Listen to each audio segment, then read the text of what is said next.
hak kebebasan bersuara. Hak kebebasan bersuara ialah hak terhadap individu dalam menyampaikan apa yang difikirkan atau apa jua pandangannya mengenai sesuatu idea, sama ada dalam bentuk tulisan, slogan, lakonan ataupun ekspresi. Hak kebebasan bersuara juga diiktiraf sebagai hak asasi manusia di dalam Perkara 19, iaitu perisytiharan hak asasi manusia sejagat. Ia juga diiktiraf dalam Undang-Undang Hak Asasi Manusia Antarabangsa.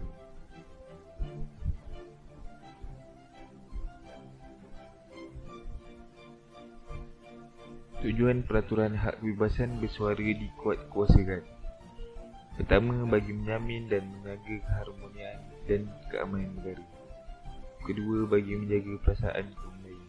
Yang ketiga, bagi menghormati adat resam dan kepercayaan pelbagai kaum.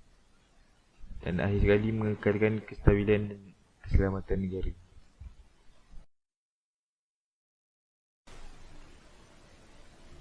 Antara kesan apabila hak kebebasan bersuara tidak terkawal.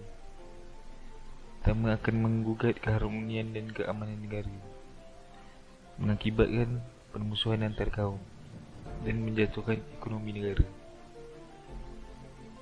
Kita boleh lihat pada isu sebelum ini, hak kebebasan bersuara di negara kita tidak terkawal. Contohnya, sebelum ni ada rakyat yang berani mempertikaikan hak ketuanan Melayu. Mereka juga berani mempertikaikan kedaulatan undang-undang. Ada juga yang membangkang dan tidak bersetuju dengan adanya sistem beradil di Malaysia ini.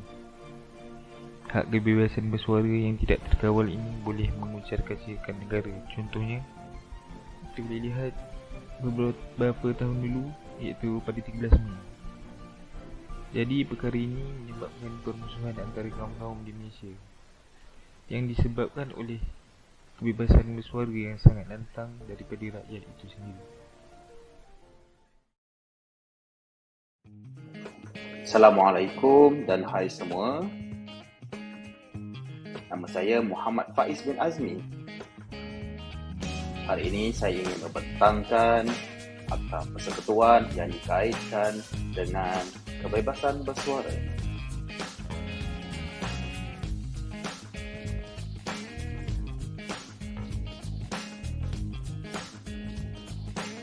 Perkara 10-1.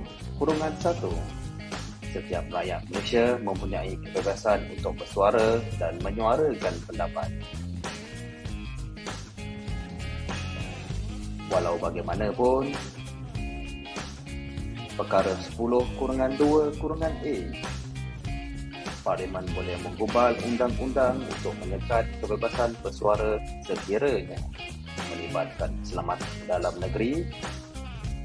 Yang kedua, prinsip moral.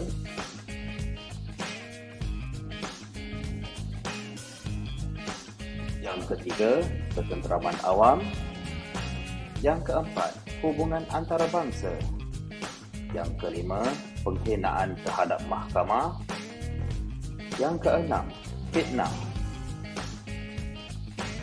Dan yang terakhir, perbuatan mengapi-apikan supaya dilakukan suatu kesalahan. Saya juga telah menjalankan sedikit tinjauan dan pendapat di kalangan rakyat akan sekerja berkenaan akta ini. Ini pandangan mereka.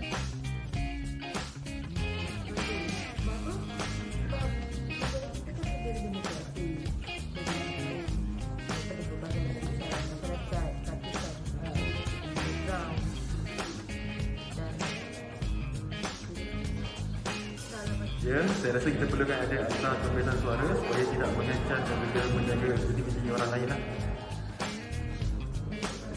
Okay, bagi aku setuju lah akta ni sebab technically je kita boleh kata kat mana-mana pun dia tak ada freedom of speech lah, jadi semua benda kena ada guide. So akta ni dia bagi tahu yang kita boleh buat bersuara tapi kita kena ada limitation macam tak boleh control security.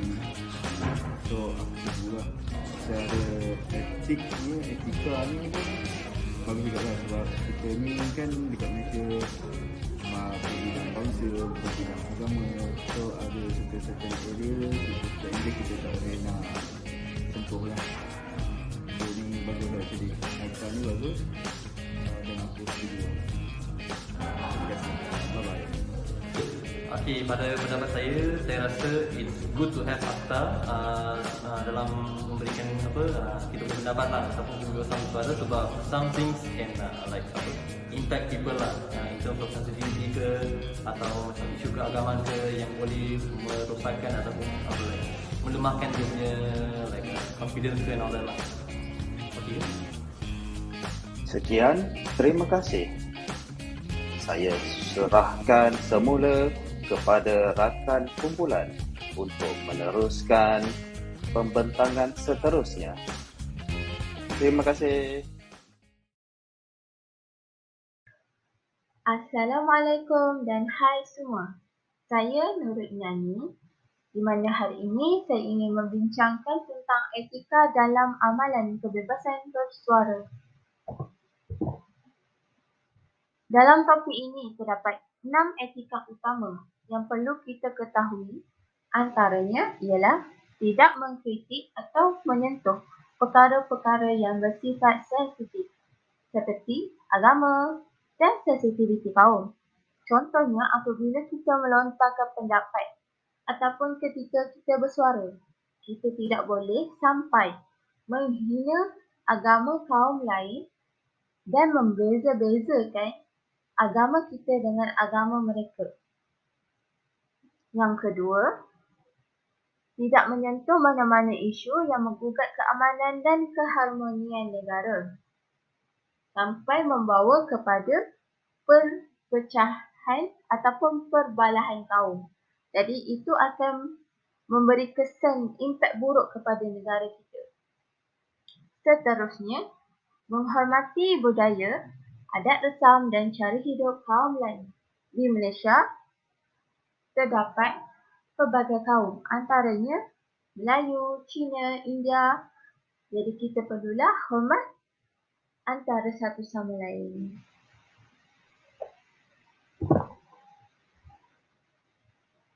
Yang keempat, menyuarakan pendapat kepada saluran yang betul seperti di kaca televisyen, radio, akhbar, buku, majalah dan media sosial.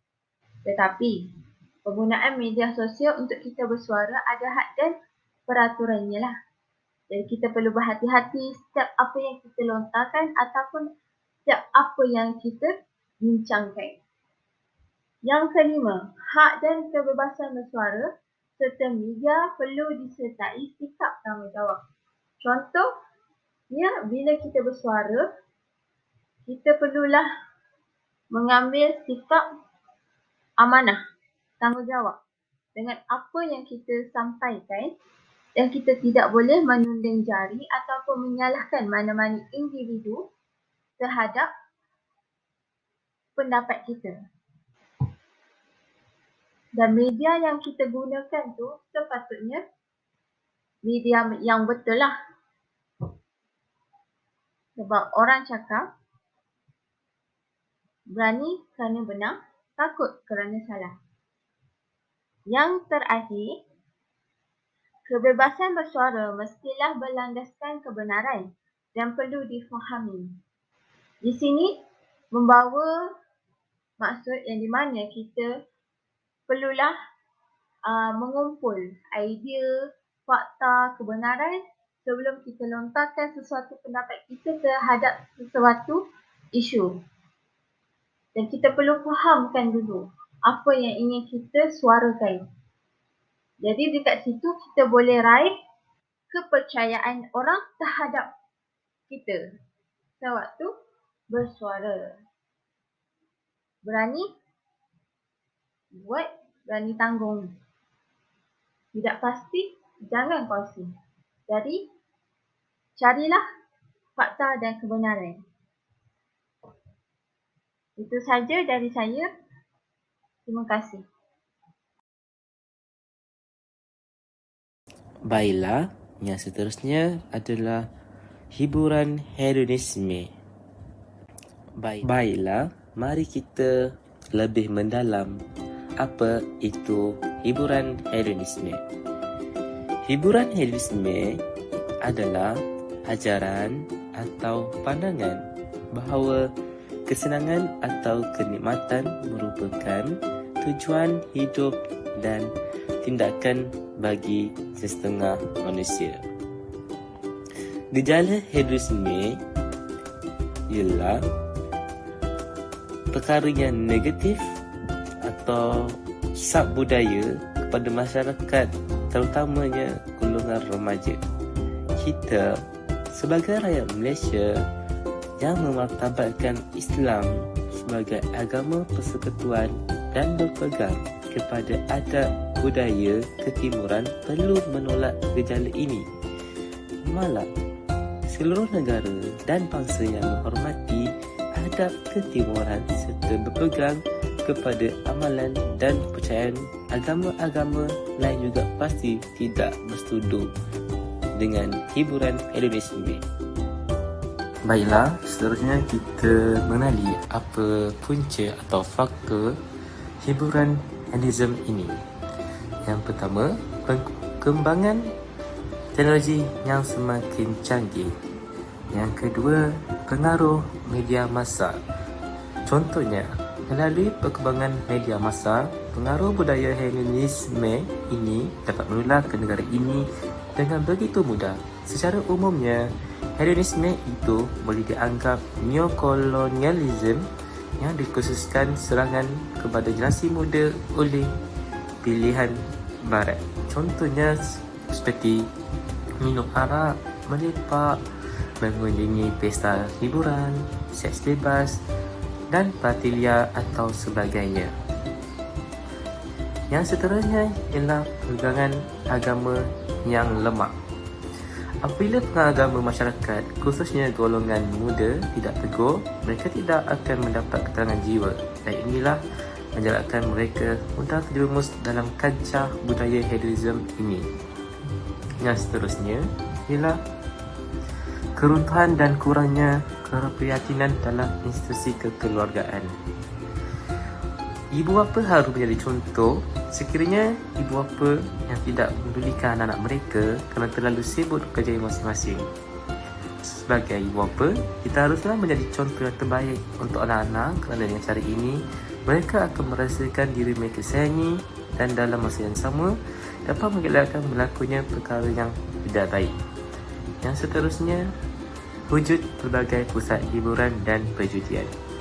Budaya hedonisme ini begitu cepat mula di kalangan remaja yang mudah terpengaruh dengan keseronokan dan aktiviti yang dianggap dapat menghilangkan rasa bosan, terutama remaja di bandar. Dengan kemunculan pelbagai pusat hiburan dan pusat di seluruh pelosok negara ini, seperti cendawan yang tumbuh selepas hujan telah menyebabkan budaya hedonisme ini merebak dengan pantas tanpa disadari.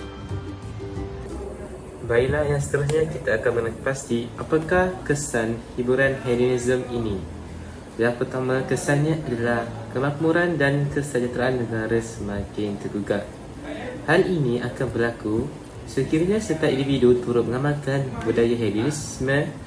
Ia akan menyebabkan mereka bersikap kemauan. Kemauan ini menjadikan hati manusia menjadi kasar, hilang kepekaan dan merosakkan citra manusia. Yang seterusnya, statistik jenayah sosial akan meningkat. Hal ini akan mudah terdedah kerana tidak mengawal nafsu dengan baik. Golongan ini adalah daripada golongan remaja. Untuk mendapatkan apa yang diingini, mereka sanggup melibatkan diri dalam aktiviti yang tidak sah untuk mencari wang seperti virtual, pencurian maklumat di cyber, skema cepat kaya dan sebagainya. Yang seterusnya, boros dan suka bermewah. Pada masa kini, generasi muda lupa akan matlamat hidup yang sebenar. Oleh itu, budaya hedonisme ini diartikan sebagai kepuasan rasa dan kenikmatan, dijadikan sebagai ukuran tingkah laku sesuatu perbuatan. Hedonisme ini menilaikan kebaikan hanya berdasarkan kepada keseronokan semata-mata. Kesan yang seterusnya adalah individu semakin malas. Yang terakhir, kesan pada hiburan hedonisme ini adalah menghakis amalan berbudi bahasa. Marilah yang seterusnya kita akan mengenal langkah tangani hiburan Hinduisme ini. Yang pertama, penanaman dan pengukuhan nilai-nilai Islam. Yang kedua, ibu bapa menjadi contoh yang baik kepada anak-anak. Dan yang terakhir, kerajaan perlu memainkan peranan yang penting. Assalamualaikum warahmatullahi wabarakatuh dan selamat sejahtera. Okay, seterusnya saya akan membentangkan subtopik yang bertajuk media massa dan elektronik. Okay, saya percaya dan saya yakin ramai yang dah tahu dan dah pernah dengar apa itu media massa dan elektronik. Okay, tapi walau bagaimanapun, marilah kita mengenali apa itu media massa dan elektronik. Pertama sekali adalah berkenaan dengan komunikasi media massa dan elektronik. Okay, dalam konteks komunikasi media massa dan elektronik terbagi kepada dua, iaitu media cetak dan juga media elektronik. Okay, di mana media cetak ini merupakan media bahan bacaan. Okay, di mana media cetak ini adalah antara media yang pertama yang terhasil sebelum wujudnya media elektronik. Di mana media elektronik adalah media yang paling banyak digunakan untuk menerima atau memberi maklumat dengan cepat. Kita pergi kepada media yang pertama iaitu media cetak. Di mana apa itu definisi media cetak? Media cetak merupakan cara komunikasi massa yang menggunakan penerbitan bercetak seperti surat khabar, majalah, buku, jurnal dan lain-lain untuk menyebarkan maklumat kepada masyarakat umum. Ia adalah salah satu bentuk media massa yang paling awal dan asas yang wujud di dunia ini. Seterusnya terdapat dua jenis gambar yang ingin saya tunjukkan, di mana dua jenis gambar ini merupakan antara contoh media massa cetak. Yang pertama ialah surat khabar, di mana surat khabar adalah antara media massa cetak yang sangat berkesan dan sangat banyak digunakan, sehingga kini juga masih lagi surat khabar digunakan. Seterusnya ialah majalah, di mana majalah juga adalah salah satu contoh media massa cetak. Terdapat berbagai jenis majalah yang ada, antaranya adalah majalah sukan, majalah keluarga, majalah kesihatan dan banyak lagi. Seterusnya kita pergi kepada media massa elektronik. Di mana yang pertama sekali merupakan definisi media massa elektronik. Media massa elektronik merupakan saluran yang paling banyak digunakan untuk menyampaikan atau menerima sesuatu berita atau maklumat. Sumber utama untuk media massa elektronik ialah rakaman audio-visual, persembahan multimedia, kandungan dalam talian dan sebagainya. Ia merupakan daripada semua peranti-peranti elektronik seperti televisyen, radio, komputer, telefon bimbit, tablet dan lain-lain lagi. Di sini terdapat beberapa contoh dan jenis media massa elektronik yang boleh saya kongsikan. Antaranya ialah televisyen, radio, komputer, telefon bimbit dan banyak lagi. Seterusnya, mari kita melihat sedikit sebanyak berkenaan dengan sejarah media massa. Dalam sejarah media massa terdapat 5 era, di mana era yang pertama merupakan era surat khabar. Nama surat khabar pertama di dunia ialah Acta Dioma. Dia terbit pada tahun 59 sebelum Masihi di Roma pada zaman Julius Caesar. Era yang kedua merupakan era majalah, di mana majalah pertama di dunia adalah The Gentleman Magazine yang terbit pada tahun 1731 di London. Kita beralih kepada era yang ketiga merupakan era radio. Stesen radio pertama mulai beroperasi pada tahun 1920 iaitu stesen radio KDKA di Pittsburgh. Pada awalnya, radio digunakan oleh maritim untuk mengirimkan pesan dalam bentuk kod Morse dari kapal ke darat. Seterusnya ialah era televisyen. Mulai dikembangkan sejak tahun 1920-an, namun pada mula terkenal dan dimiliki banyak pengguna sejak tahun 1940-an setelah Perang Dunia Kedua berakhir. Pada masa itu, televisyen telah menampilkan gambar dan suara tetapi masih hitam dan putih. Siaran TV berwarna mula wujud sejak tahun 1967. Era yang terakhir merupakan era internet. Di mana internet pertama kali dikembangkan oleh Departmen Pertahanan Amerika Syarikat untuk kepentingan militeri. Projek tersebut bernama ARPANET, Advanced Research Projects Agency Network. Pada tahun 1970, lebih dari 10 komputer telah dapat dihubungkan dan saling berkomunikasi. Pada tahun 1980-an, telah lebih dari 100 komputer yang dapat bergabung dengan ARPANET dan membentuk satu jaringan. Seterusnya ialah etika internet. Apa itu etika internet? Etika internet merupakan panduan moral terhadap penggunaan komputer dan sistem maklumat. di mana standard atau piawai berkaitan dengan komputer yang menentukan sama ada sesuatu tindakan itu adalah baik ataupun buruk. Seterusnya kita beralih kepada isu etika internet. Di sini terdapat beberapa jenis isu etika internet. Yang pertama merupakan penggodam, hacker, di mana golongan yang menceroboh ke dalam sistem komputer dan merosakkan sistem yang ada dengan tujuan utama membuat keuntungan sendiri.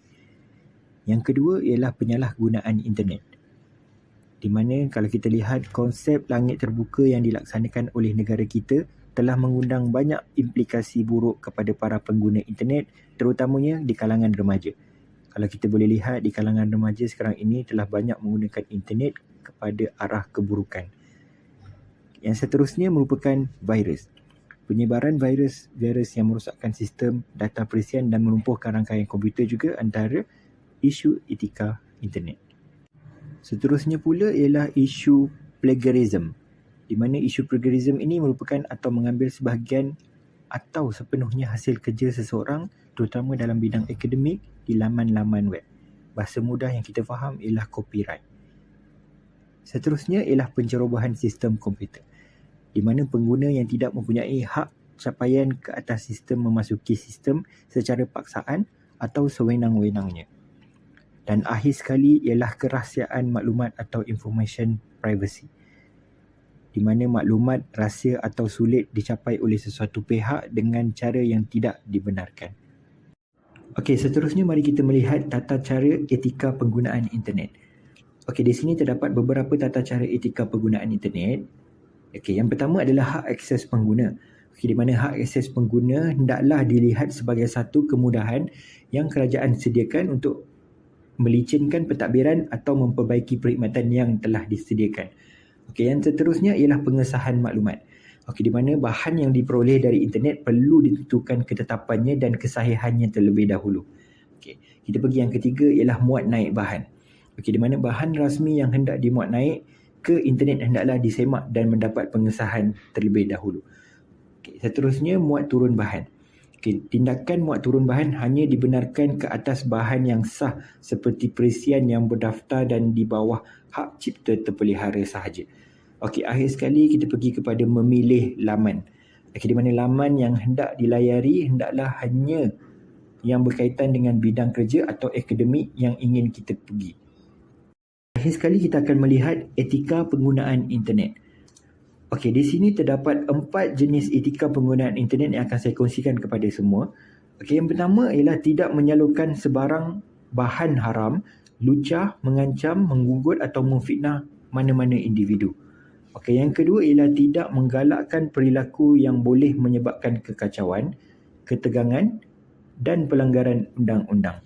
Okey, etika yang ketiga ialah tidak mencerobohi sistem penggunaan individu, kumpulan atau mana-mana organisasi. Okey, dan akhir sekali ialah tidak melaksanakan sebarang bentuk pemantauan rangkaian, network monitoring bagi mencuri data yang bukan ditujukan kepadanya.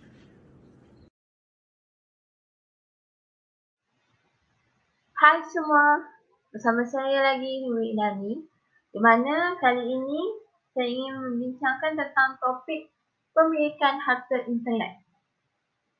Apa sebenarnya harta internet ni ya? Harta internet merupakan hasil ciptaan yang di mana penciptanya mempunyai kuasa yang eksklusif terhadap ciptaan tersebut.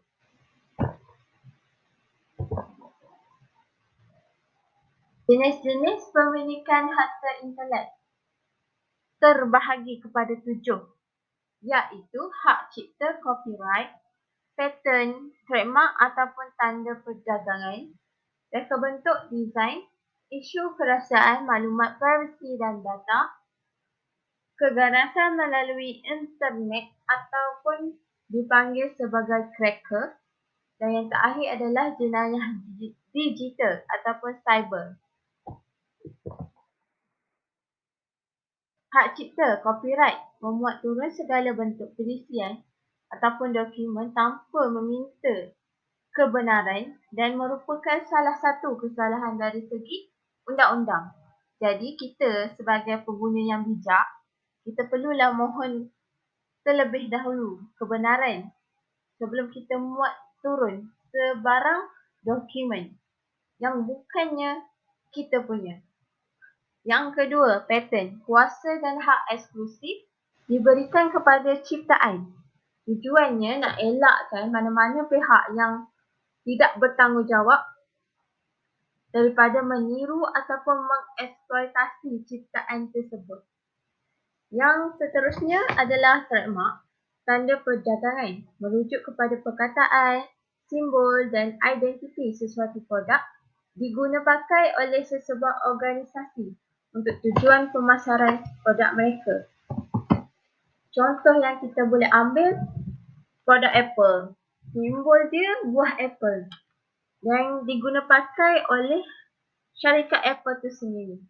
Jadi, dekat sini jelaslah bahawa sesuatu organisasi perlulah mencipta mereka punya trademark sendiri supaya tiada mana-mana organisasi lain yang boleh tiru atau mengguna trademark mereka.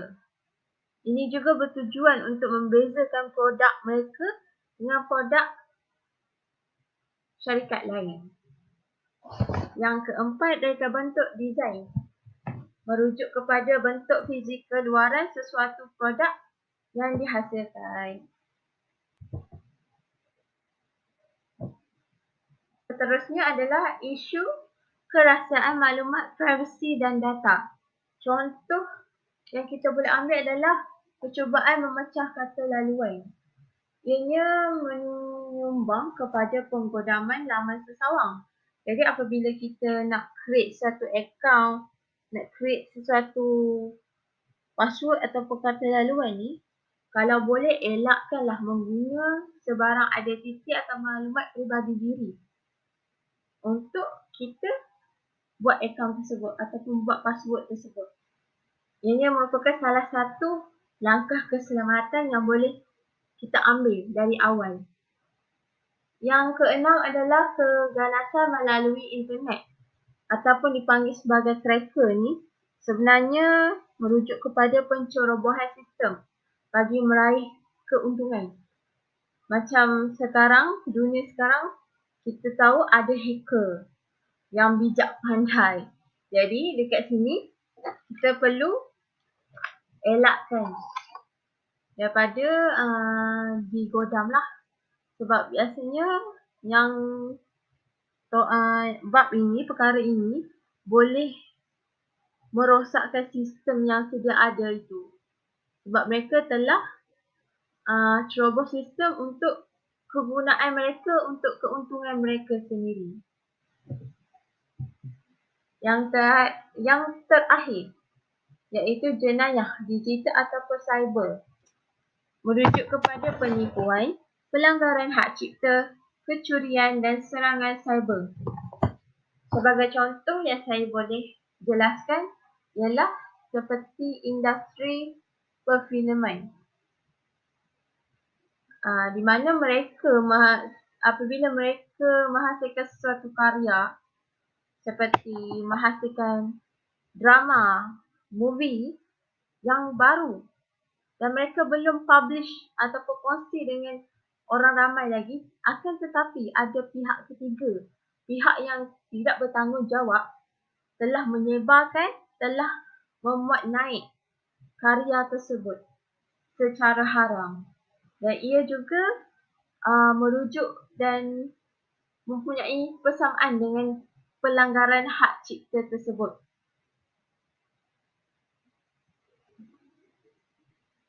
Itu saja daripada saya untuk topik ini. Terima kasih.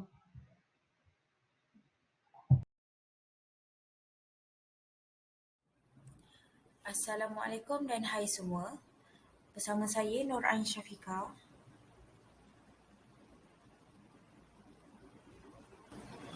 Ini adalah bab terakhir dalam bab 7, penerapan etika dan peradaban dalam budaya dan komunikasi kontemporari, iaitu adab dan etika penggunaan media sosial.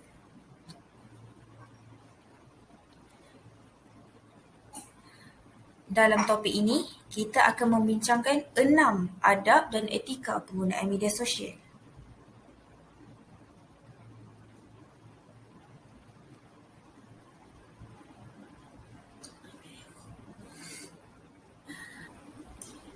Nombor 1, penggunaan media sosial secara profesional, iaitu menjaga privasi akaun. Kita janganlah mendedahkan maklumat peribadi macam alamat rumah, nombor IC untuk langkah keselamatan dan mempunyai lebih dari satu akaun. Untuk membezakan kegunaan peribadi dan secara profesional. Sebab ada sesetengah orang dia gunakan media sosial ni untuk sebagai punca rezeki, untuk mencari punca pendapatan. So kita kena bezakan untuk kegunaan peribadi dan profesional. Nombor 2, penggunaan bahasa yang sopan. Singkatan perkataan yang sukar difahami. Kita sedia maklum, pengguna sosial media ni bukan daripada satu lapisan umur sahaja. Pengguna sosial media ni dari pelbagai lapisan umur. Jadi kita mestilah menggunakan perkataan yang mudah difahami untuk semua lapisan masyarakat supaya tidak berlaku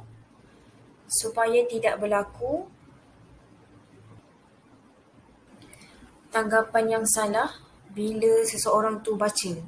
Sebab lain orang kan lain kan cara dia membaca dan menerima.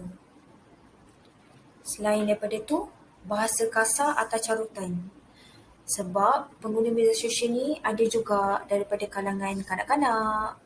So, mungkin untuk kita orang dewasa menganggap itu sebagai satu gurauan. Tapi untuk kanak-kanak, dia akan belajar benda baru. Jadi tak elok untuk kanak-kanak lah.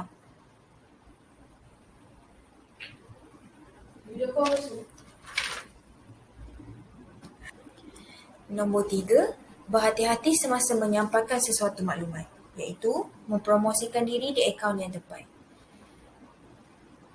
Contoh, resume. Kita kalau nak minta kerja kan sekarang kita mohon melalui online. Kita kena pastikan sebelum kita sampai untuk kita kongsi maklumat tu, maklumat diri, maklumat peribadi, kita kena pastikan tempat yang kita salurkan tu adalah tempat yang betul. Seterusnya, kandungan yang sensitif. Kita kena pastikan sebelum kita share, kita kongsi sesuatu maklumat, info, kita kena pastikan kandungan tu bukan kandungan sensitif yang menyentuh perkauman. Nombor 4, menghormati privasi orang lain, iaitu kita jangan mengumpat dekat media sosial ni. Sebab media sosial ni dia umum, semua orang boleh baca. So bila kita kongsi benda yang kadang-kadang benda yang tak sahih pun orang percaya sebab daripada pembacaan dia. Dan apabila orang lain membaca, mereka akan membuat tanggapan yang salah tanpa unsur periksa terhadap kenyataan yang dia baca tu.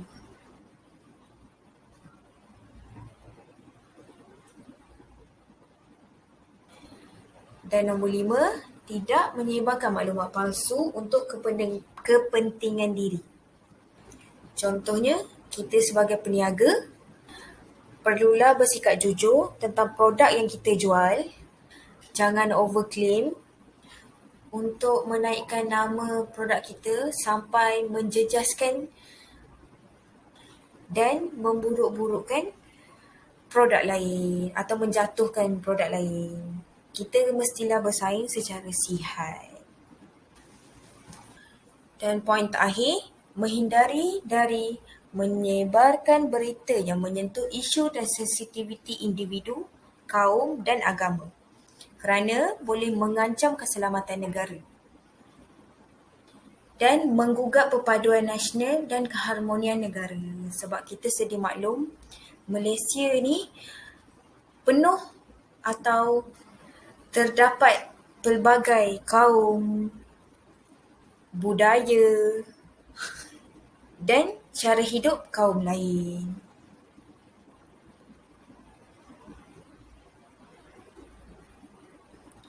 Akhir kata, pada masa sekarang, media sosial merupakan medium perhubungan penyebaran maklumat sekaligus menjadi satu trend dalam kehidupan masyarakat masa kini, terutamanya golongan remaja. Media massa dapat menyampaikan sesuatu maklumat dengan cepat kepada kumpulan sasaran. Sekian saja pembentangan daripada kumpulan kami iaitu kumpulan 8. Terima kasih kami ucapkan kepada anda semua di atas tumpuan dan fokus yang berikan kepada kumpulan kami. Semoga pembentangan kumpulan kami memberi manfaat dan pengajaran yang boleh digunakan. Sekian, terima kasih. Jumpa lagi. Assalamualaikum dan selamat sejahtera.